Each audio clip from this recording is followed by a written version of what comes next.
Thanks for that. Mark it on your calendar. Share it on Facebook if you want. Speaking of Facebook, we also are doing a Facebook Live event today for the first time. So if you want to pull out your phones and if you want to share it, so if you have any friends who maybe should be going to church and are not, you can feel free to tag them and share them, and they'll be able to see all the cool things that are going on with the baptism, as well as the different things that are going to be going on as we share about fear here this morning, okay? As we wrap up today's series on fear, that means next week we're going to be starting a new series, so we wanted to give you a quick little kind of taste of what our series that we're going to be starting next week is, all right? Go ahead, Freddie.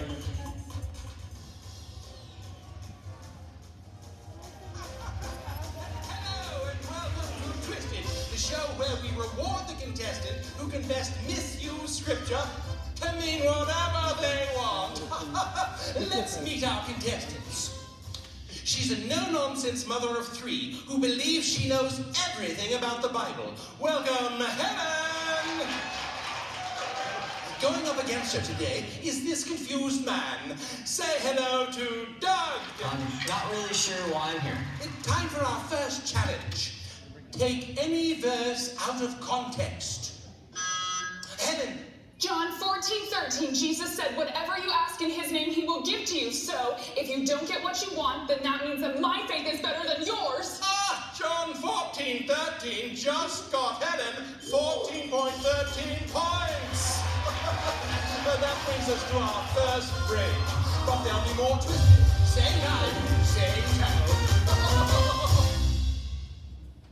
So next week we're going to be starting this series called Twisted, where we're going to be looking at some verses that most commonly get used out of context. So you'll make sure, please join us for that. We're looking forward to having a lot of fun. If you can't tell, already we're promoting it. It seems like a lot of fun, so we're looking forward to joining and starting that next week. And then obviously always, as we do here, if you came to Forward Point looking to give here this morning, we have a couple different ways that you can do that. You can give in person.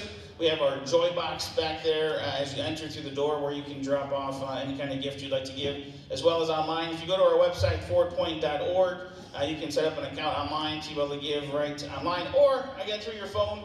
If you text any amount to the short code 84321 there, again, it'll allow you to set up an account where you can give securely right from your phone, and hopefully make that as easy as possible for you to be able to give, okay? So if you would, as we continue on with our very special gathering here this morning, stand to your feet. We're going to do some high fives here this morning.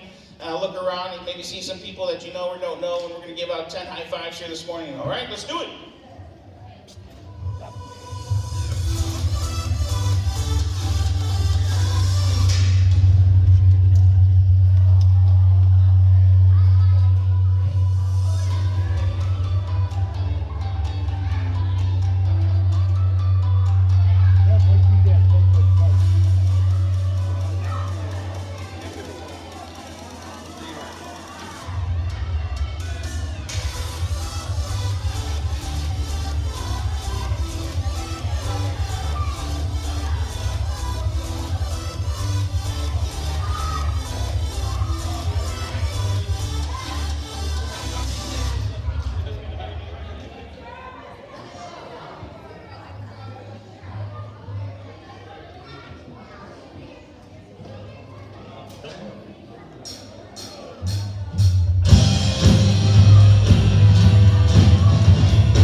baptism. So first I'm going to ask Jackie if she wants to come up, and if there's anybody who's a part of Jackie's family or a small group that the life group would like to be around her as this happens.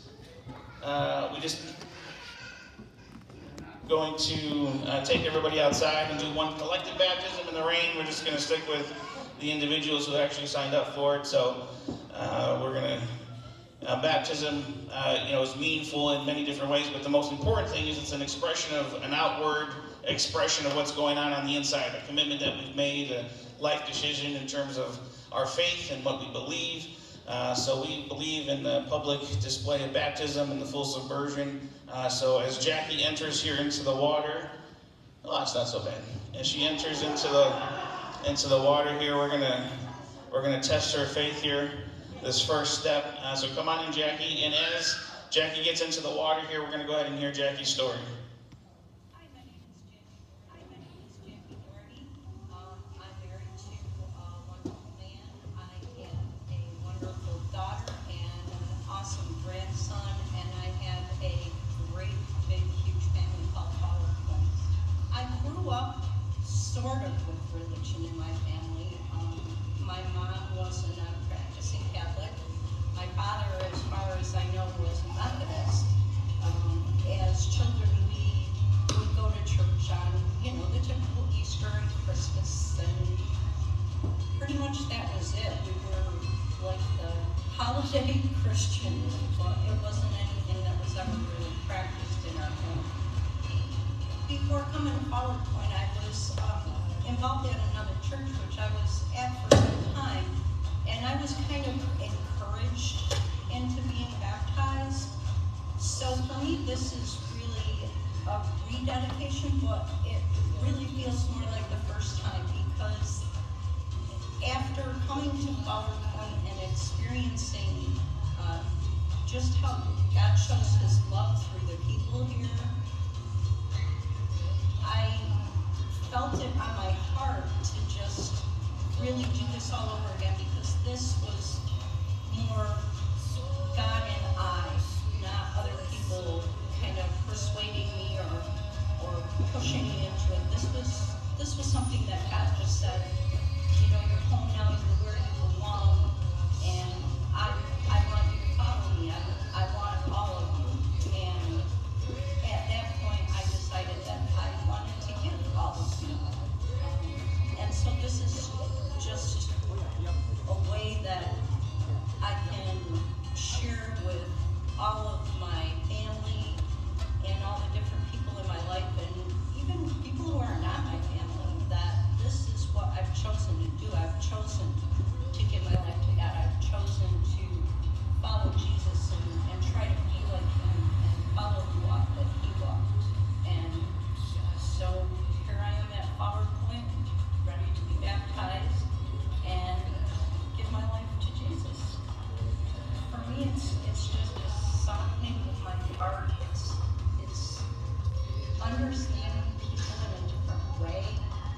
It's for lack of a better word, it's I've learned to be less irritated with people, which is quite awesome. It's about learning to love people no matter what, and learning that we're not always right. In fact, we're usually never right, and we're never perfect. But God doesn't condemn us, and he gives us chance after chance after chance, and he forgives us. So who am I not to do the same with the people that I come in contact with? I need to be more like him, more like Jesus, walking in his shoes. I just hope and wish and pray that at some point in time that everyone could really feel that call to really to give their life to Jesus and to want to be a new person, to want to change from the inside out. And it's not what's on the outside that matters. It's what's on the inside and what's in your heart that really tells the story of who you are.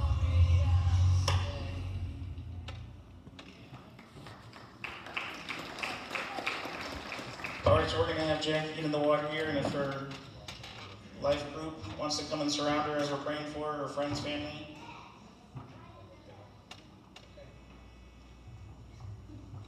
Okay? Oh, There we go. we believe in drowning those that get baptized. I know. they might not come out. Okay, so what we're going to do real quick here, water okay? I don't want you to hypothermia here. Okay, what we're going to do is we're going to have some of the life group, daughter Brittany, we're going to pray over Jackie real quick.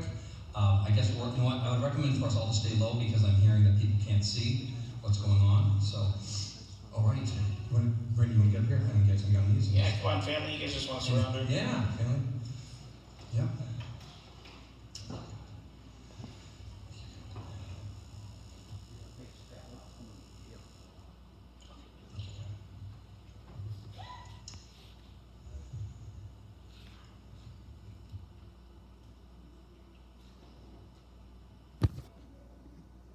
Let's pray over Jackie. Let's pray a blessing.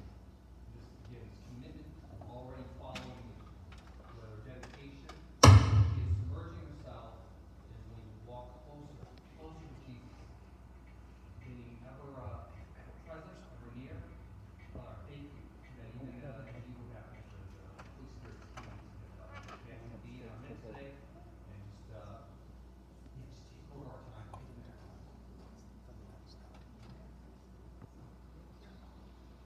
Cameraman, hear me okay? Jackie, please find your profession of faith, being a baptized in the name of the Father, and the Son, and the Holy Ghost.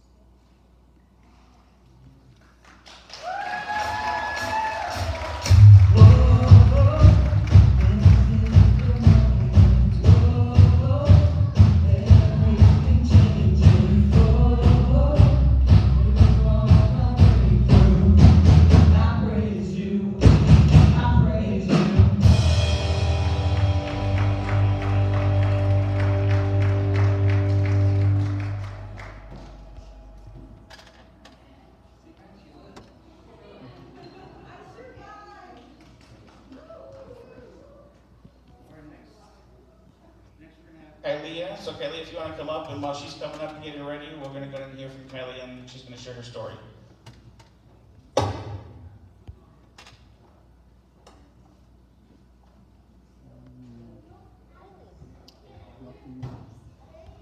I've always been raised in Christianity and going to church. I was always brought to church. And my ballet was all Christian too. So I made the decision when I was in ballet, maybe around 2 or 3, and we all got together at the end of the ballet class, and they did hand motions to our ballet verses and read a ballet story. Or not a ballet story, a Bible story. And then the teacher would say, like, if anyone wants to ask Jesus into their heart, they can. Like, we all repeated after her. So I guess that's when I made the decision. From there, it was always like I really wanted to do it because his presence was so amazing. It wasn't something that was fake. It was always something that was like real. He was really there. So there was never a time when I doubted that I ever wanted to not take this path because he's just so amazing. You can feel him. He's not fake. Well, I know without him, like I wouldn't be where I am today. I want to help other people come to Christ. But through that, I know that I need to develop my own like ways to do this. I'm doing this because I feel like God's telling me that He wants me.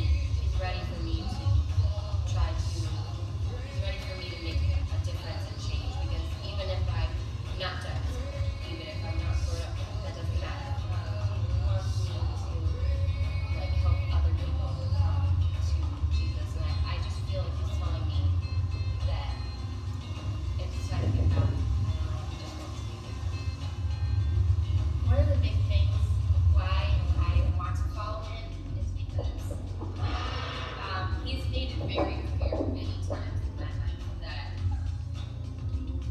it's not going to go the way I want it to go, and I'm not going to have things planned out. And with my personality, I like to have things fit up and happen. But He made it very clear to me that that's never going to happen. And multiple times, ways my parents pushed me to be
Kylie here that want to come and surround her.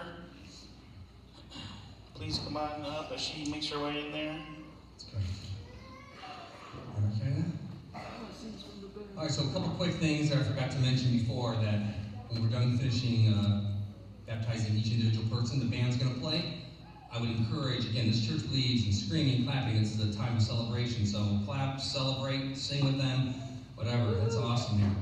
All right, this is special. Obviously, this is my daughter. Grandparents here, other parents here, my mother and father. So again, this is obviously a very joyous time here. So I'm going to pray a blessing over Kylie.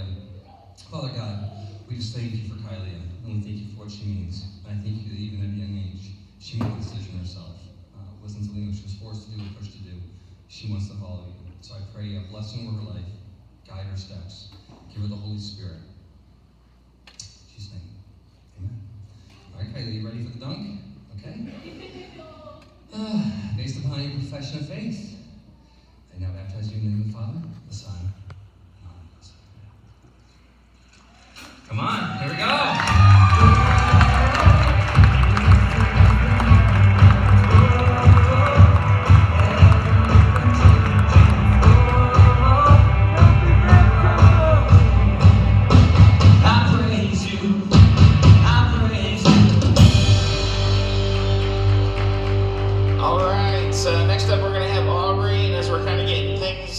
Transitioned here, Aubrey's going to share her story as well.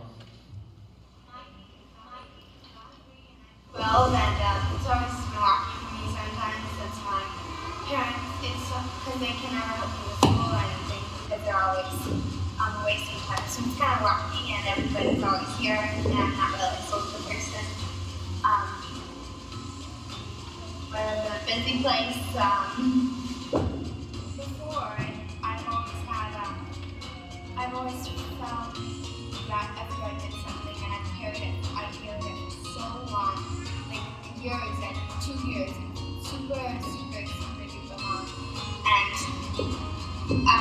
And after I've always had God's talked to me a little bit, but never that much.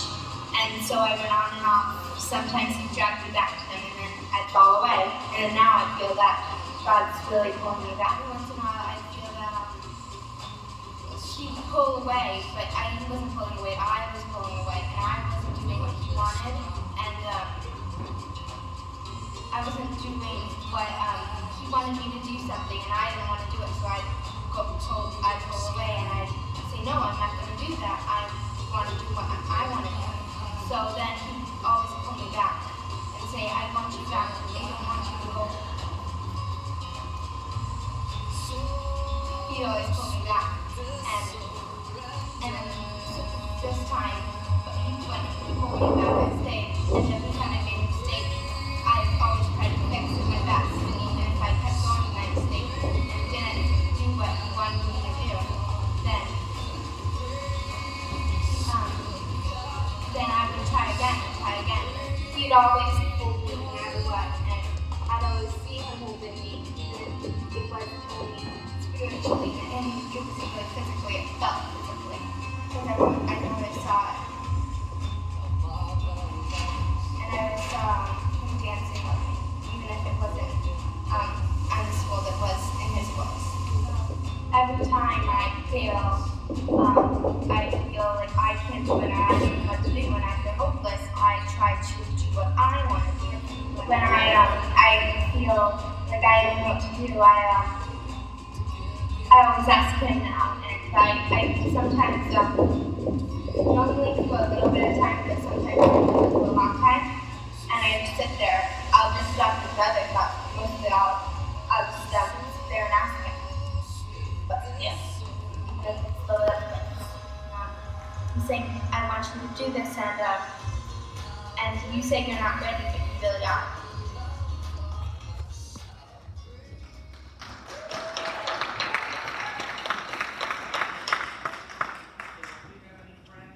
Family of Aubrey here that would like to come around and support her and be a part of praying over her, we invite you to come on up.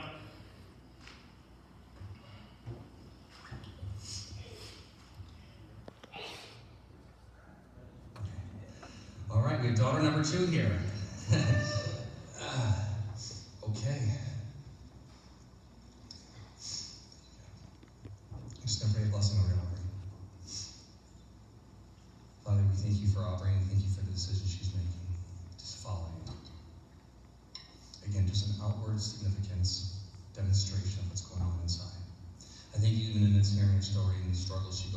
you said you would never leave her, never forsake her.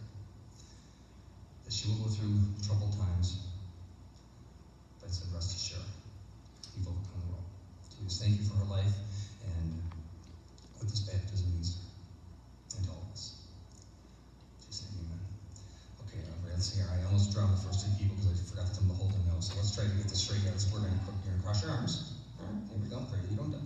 Okay, here we go. And you're going to hit your nose. You hit your nose, okay? Okay, I'll be based upon your profession of faith, and I'll baptize you in the Father, the Son, and the Holy Spirit. There we go, guys. Come on!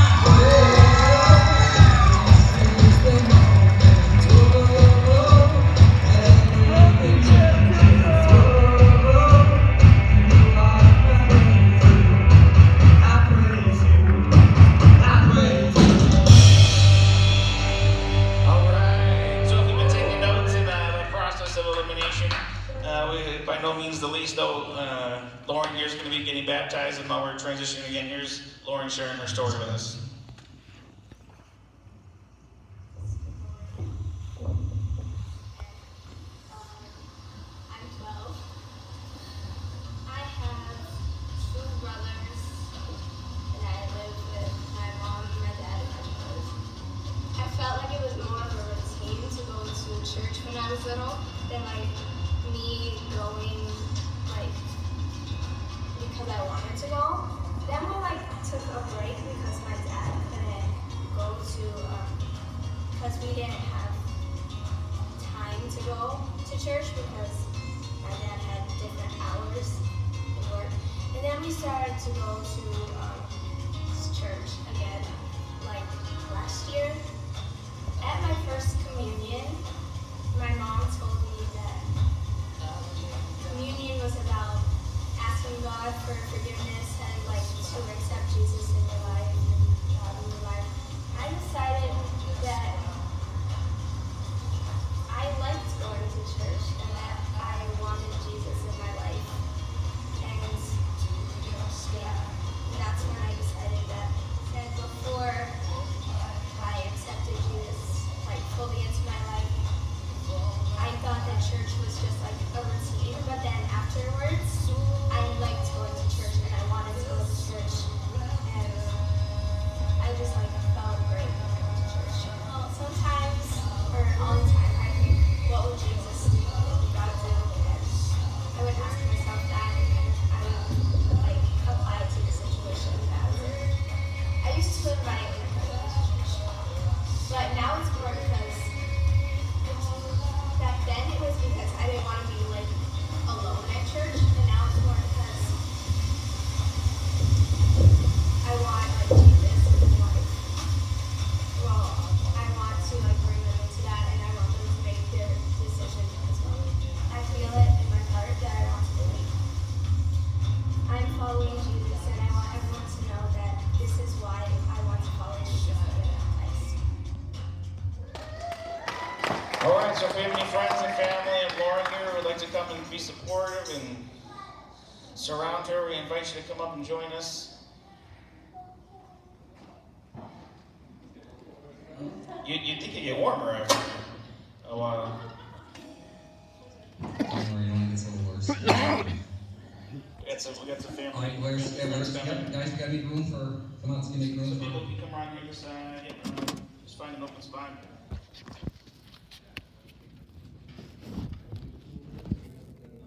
Dad's coming. Come on down, Dad. Last person who gets here has to go on with her, though. Can't tell Lauren's a fan favorite in the youth group.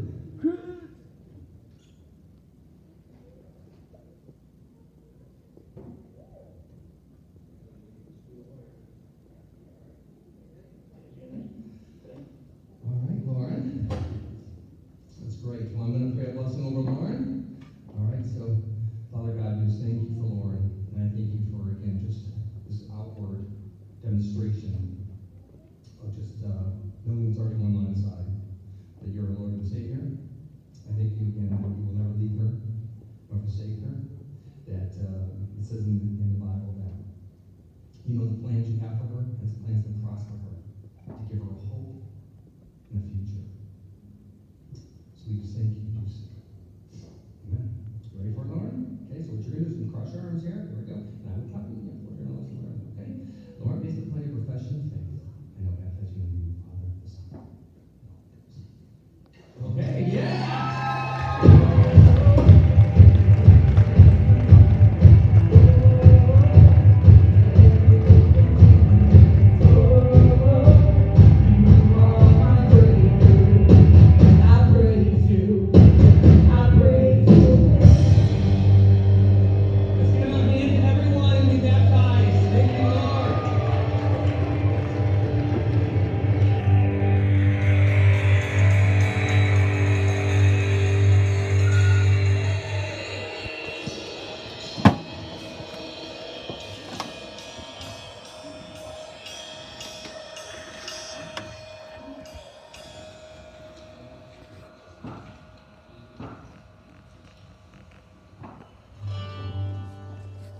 stand, we're gonna do one more song here. Let the king of my heart be the mountain where I run, the fountain I drink from. Oh, he is my song. Let the king of my heart be the shadow where I hide, the ransom for my life. Oh, he is my. Sing it again. Let the king of my heart be the mountain where I run, the fountain I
Can you give him a hand? Yes, he's worthy, church.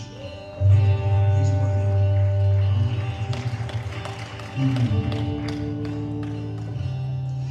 Jesus said, I am the good shepherd. Jesus also talked about how a shepherd will leave the 99 when one wanders off to bring it back and find it. Father, I thank you for Jackie, for Kalia, for Aubrey, for Lauren, God.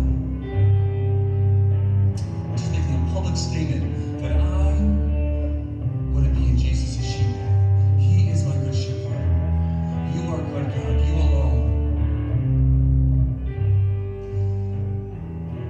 Thank you that you are the King of our heart. You are our sail in the midst of the storm. In Jesus' name, amen.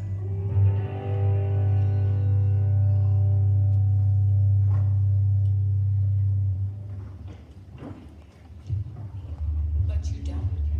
You think you can destroy me. You can't. Your labels do not contain me. Your lies do not intimidate me. I will not be less than what I was created to be. And I will not run in fear. Time and time again, you've held me down. But not today. Today, I win the battle. Today, you run from me. Because I am strong. I am courageous. I am an overcomer.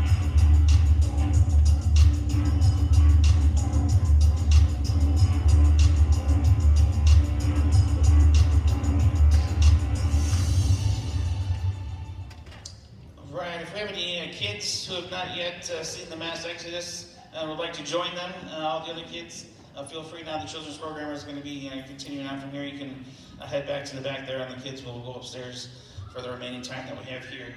This morning, pretty awesome things that we got to experience here this morning, right? Just amazing to see new life and baptism, and yeah, get to be a part of all that.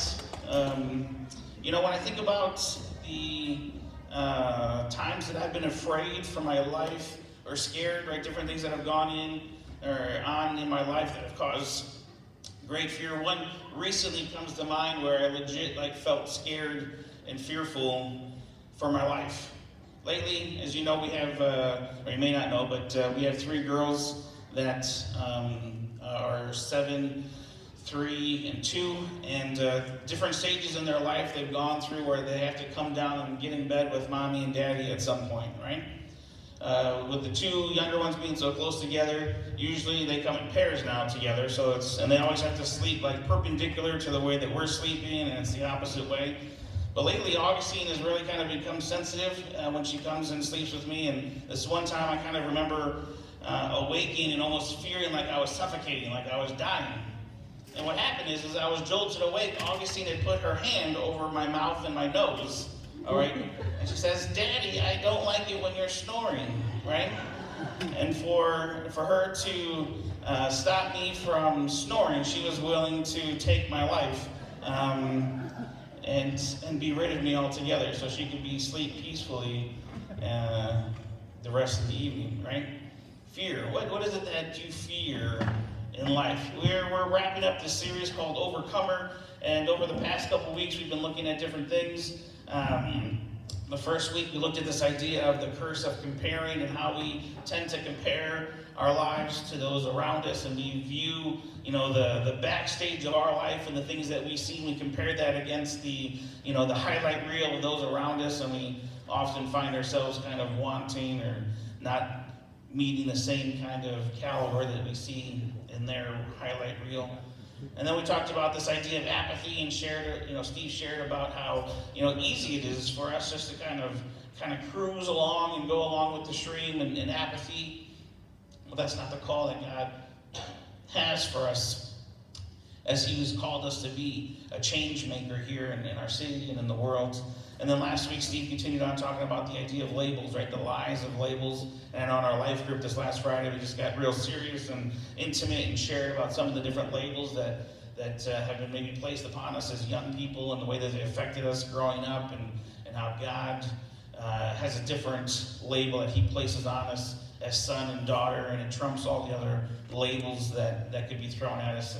And today we're going to continue on and end things with this idea of fear. Right? Overcoming the face of fear. I don't know, when you think about fears for yourself, what are some of the things that come to mind when you think about fears? I know for me, I think of some of the earliest fears in my life is that of spiders. Anybody else have a fear of spiders here? All right, well, thank you for making me feel like a wuss. I appreciate that. Okay, well, that's all right. I mean, I have the microphone on the stage, and you just kind of threw me under the bus there. So I don't know how I feel about that. But early on, somehow, someone close to my family allowed me to watch the movie Arachnophobia at a really young age. Has anybody here seen that movie? Yeah, I don't know. Arachnophobia is a story. Oh, do not have the slides there. Is it working? It's a story of kind of this Amazon spider that hooks up with this house spider and creates this super, deadly spider that begins to attack and kill a village, and it's got John Goodman in there. I brought some scenes from the movie there. This is kind of my reaction. I don't know how you are when it comes to spiders, but whenever there's a spider, I, of course, am the giraffe on top of the other giraffe whenever it comes to spiders. But that's kind of what fears do to us, right? They kind of cause us to react or to find ourselves out of the way that we would normally act or respond. And some of the other fears we talked about, I heard some people say snakes, right? Things like that. The other night I woke up in a cold sweat because in my dream my iPhone screen had cracked, right? And I wasn't going to be able to trade it in for the new iPhone, right? So all of us have different fears that we probably have experienced. And sometimes, there's adult fears, right? There's the fears that we go through as adults, that things like loss of a job, right? How in the world are we going to be able to continue to make it without this income? This is a game changer for our family. Or maybe there's a marriage that is falling apart, and your deepest fear is that you're going to be alone and left taking care of everybody. Or maybe you have this fear, deep down, something's going to happen to my kids, so it kind of leaves you living in this constant protection mode, doing whatever you have to protect it at all costs. Maybe there's someone whose health is deteriorating, that you know, a friend or a family member that you're close with, and there's this fear that you're going to lose them, and it kind of inhibits you and holds you back. And sometimes, there's times in our life where you may have this feeling where, things are going so well in your life, and you begin to wonder, man, something's wrong with this picture, because for there not to be anything going on in my life wrong here, this is strangely out of the ordinary, because you're constantly just living in the state of fear. All the things around you, there just seems to be one after the other, left punch, right punch of things holding you back. All of us at some point, and some of us at all times, are going to be battling fear. But the good news that we want to share with you this morning, and that we hope that you leave with buried deep in your heart, is that God did not give us fear. Right? Because God did not give us fear, then we do not have to live in fear.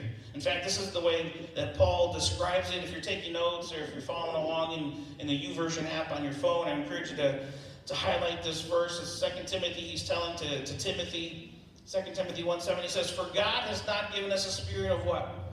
Of fear, but of power and of love and of a sound mind." If fear is not from God, then we are not accepting that which is not from God. It doesn't have to be the status quo. Right? Fear is not from God, so therefore, by the help of God, we are overcoming the fear that holds us back. And you've probably heard it said before that fear is the opposite of faith. But fear is really faith in the wrong things. Right? It's this idea that we're placing our trusts and our faith in the wrong things, and all these what-ifs, right? And all these what-if situations that may happen. We place our trust in those, and then are overcome with fear. And I believe that some of us here this morning are here for a reason. Right? Maybe you've been held captive by fear in your life, and that this morning God wants to set you free from a life of fear. Moses was one of these characters that we see in the Bible that had his life gripped by fear. Right here he was kind of born into this privileged lifestyle, and he early on gets it in his life that he wants to be a part of helping free his people. And he sees, an Egyptian beating one of his fellow kinsmen there, and he kills them and thinks, this is it, this is the start of the rebellion. We're going to, the people are going to rise up and we're going to be free of these Egyptian captors. But that's not what happens. They kind of turn on him and say, Moses, what are you going to do? You just kill us whenever you don't like what's going on? And he gets afraid and he runs for his life out into the wilderness. And something very interesting happens as he's been living in the wilderness for 40 years, kind of just doing his thing with the sheep and taking care. He has this awesome God moment where he sees a burning bush, and God is speaking through the burning bush, and he's got to take his sandals off because it's holy ground, and this awesome encounter is happening. And you can imagine if you were in that moment, man, I know for me, I'd be filled with all sorts of confidence, and man, this is God, and I'm ready to take on the world now. Give me my machine gun and my bazooka, and we're going to storm the gates of Egypt, right? But here Moses says in Exodus chapter 4, verse 20, says, and Moses answered after God gave him this mandate of how he was going to use him. Moses answered, what if? Right, if you're taking notes, maybe you want to highlight or circle those words. This is the spot where we can see we're putting our trust in the wrong things, our faith in the wrong things, in these what ifs. What if they do not believe me or listen to me and say, the Lord did not appear to you? Right, he's in the very presence of God, and he's off thinking about the worst case scenarios. Well, what if this happens, and what if they decide to do this, and what if I never find someone to spend the rest of my life with like I've always hoped and dreamed? What if I have to spend the rest of my life with this person that I somehow got married to? And those are the what ifs that we find ourselves confronted with on a regular basis. And those what ifs are very important because they begin to reveal things in our life. The first thing that I see, if you're taking notes, right, is these what ifs, they reveal the things that you value most in your life, right? These are good things. It can be a good thing to see the things that you value, right? If you fear losing your marriage, and what if that means that it's important to you? It means that you care about it. It means that you would be heartbroken, or and the change and the effect that it would have. That's a good thing.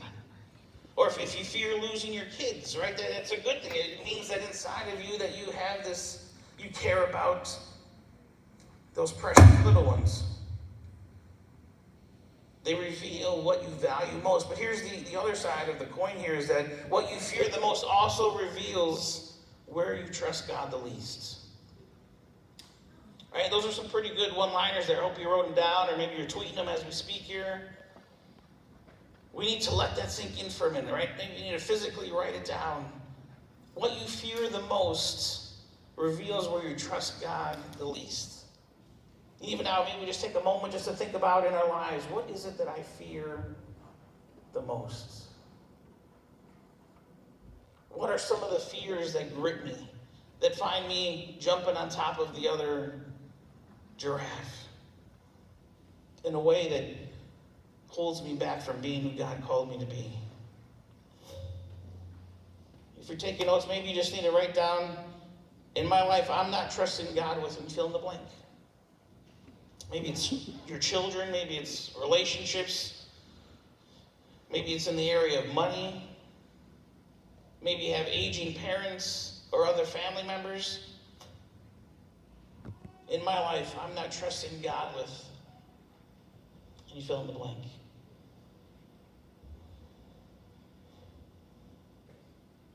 Why is this so important? Right? You can't defeat what you cannot define.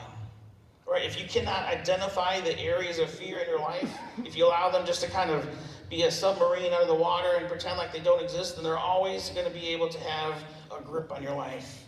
But if this morning, right, if there's something inside of you that says, I want to live free of some of these fears that grip me and hold me back, then we have to be able to define them in our lives. That's why if you've ever been part of or seen any kind of AA group or the 12-step process, right? They talk about how the first step to recovery is what? Admitting that you have a problem. And what do? You got to introduce yourself. You got to be like, hello, my name is Jimmy, and I tell really bad jokes. And you guys are all supposed to go, hi, Jimmy, right? But there's this process that's just embedded in their regular routine of getting together where they define what it is that grips them and holds them back. And the people around them respond in a way that brings community and lets them know that they're not alone. On the other hand, right, if we stick our heads in the sand and say this isn't an issue in our life, then we are never going to be able to find freedom from these different areas. So it's time, to up the ante. If you got it written down, pull out your phone and maybe in your notes, or just take a minute. I just want you to write it down. In my life, I'm not trusting God with. And what we want to do is, in a moment of just I know there's, some people who are here for the first time, and there's some people who've been here from day one, but what we want to do is just for a minute, just find someone around you and just tell them what it is in your life, if you'd be willing to do that. We just want to take a minute, right here in this moment, to take a moment to define this fear that may be gripping us in our life. So just a quick moment just to think about it, and then we're going to take a moment just to share with someone around us that we love and trust. What is it that we're not trusting God with? Okay, just take a minute.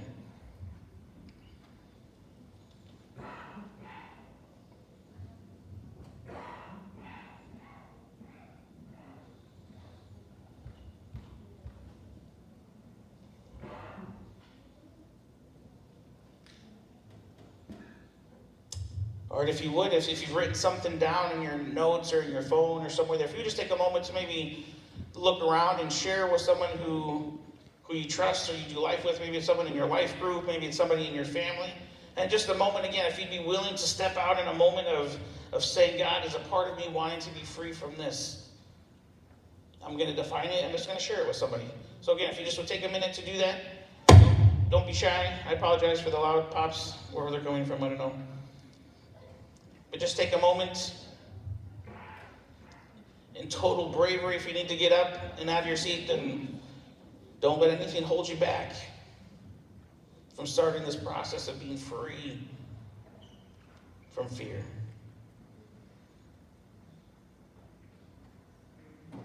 I hear a lot of whispers. That's good. Thank you. Thank you so much for being a part of this process.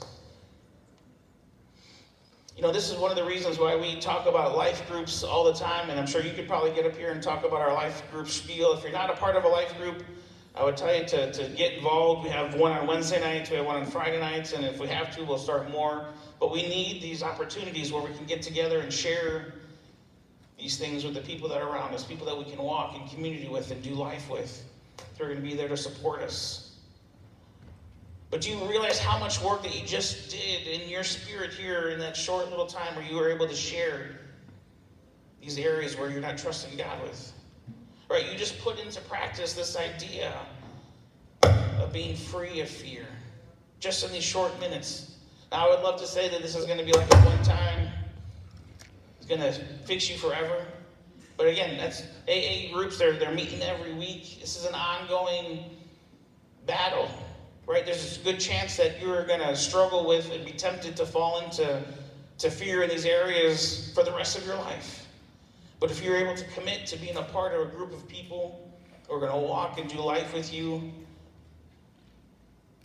as we're fighting the face of fear in our lives, here are some of the things that we're going to be putting into practice. First thing we're going to do is we're going to acknowledge your fear and choose to trust God anyways. Right? A lot of times we think that we're pretty sly, right? If maybe we cover our eyes or we keep it hidden so nobody sees, then we'll be okay, right? But the reality is God already knows. God already knows what's going on and the things that we struggle with. And this is what David did in the Old Testament, right? In the Old Testament, he wrote this psalm and he said this. He says, "In God, whose word I praise, In God, what? I trust. And I'm not afraid. What can mere mortals do to me? Right? In God, I can do anything. You know, man can make fun of me, they can beat me, they can kill me, all those things, it doesn't matter, because in the end, all that matters is God. And God is who I'm going to put my trust. And I'm going to choose to trust him with these fears and allow him to work in these areas of my life. What is your biggest fear? For me, you know, I feel like there's always this sense of fear of death, right? That something's going to happen. I'm not going to be able to experience things in my kid's life. And when I think about having 3 girls, you know, the thought of having to pay for 3 weddings is pretty scary for me as well. Right? All these different things that are going on. All of us, we could probably put a picture or a story behind these different fears that are going on in our life. But as we acknowledge them and we choose to trust God with them, then the next thing we're going to do is we're going to seek God until he takes away your fears. We're just going to be relentless. Like, we're not going to be laissez-faire and just kind of whistle our way through and enjoy the view and hope that it all kind of works out. But we're going to seek God until he takes away your fears. Will you just close your eyes and bow your heads with me this morning? You kind of have a shortened gathering time and in conversation here as we got to celebrate baptisms. But it doesn't take away from the importance of what God wants to do in our lives when we think about fears. So as the band comes back up and begins to play, what I would love for us to do is to take those fears that we wrote down and those fears that we trusted maybe some people around us with in sharing. We want to ask God to come into these areas of our lives where we're being held back by fear. So God, you see all the different confessions here this morning of people as they begin to open up with what holds them back, the things that they are fearful about in their lives. And God, what we want to do is as we've started this journey here this morning to be free of the fear, I pray that you would begin to replace all those areas in our lives that have been consumed by fear, and you would replace them with hope and purpose and vision and confidence to know that as we begin to trust you in these areas and we begin to relentlessly seek after you to take these things away from us, you would begin to give us new purpose. And God, as you begin to do that in our life, I know even more so how much you just long to be able to do it in our neighborhoods and in our jobs and in our cities and these areas that are constantly being held captive by fear. All around us we see fear, and we want to be your change makers, your change agents, to bring freedom of fear to all of those around us, so that people may be able to experience and live out what it means to be life on purpose with you and to be free from fear. So God, would you take, and if there's something specific again that you shared this morning, I'm going to ask you just to, if you wrote it down on your phone, if you wrote it down on a piece of paper, that you just begin to hold it close to your heart, put your other hand on it. We're just going to pray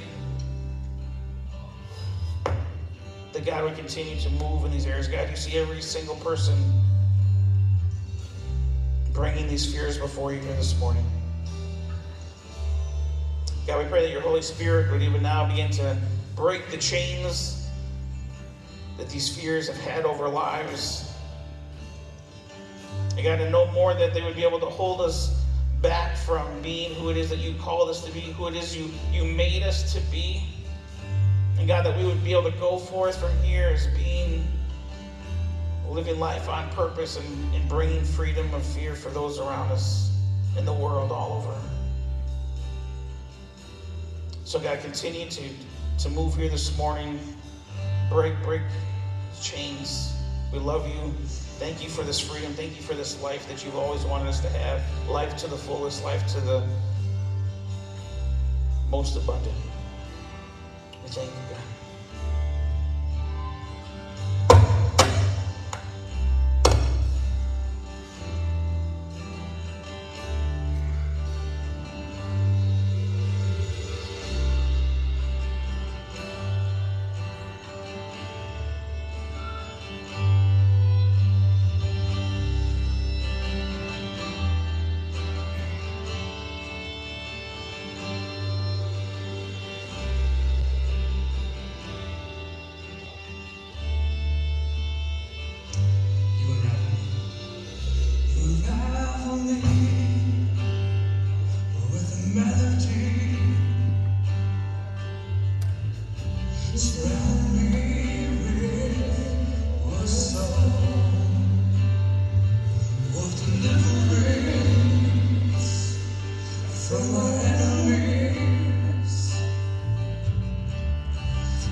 leave us as orphans.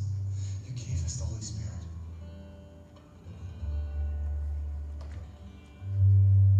Thank you that we are overcomers. Overcomers through Christ. Jesus said, I am the way, I am the truth, and I am the life. No man can come to the Father but by me. In Jesus' name, amen. Do you guys know that? Happy birthday. We love Steve right here.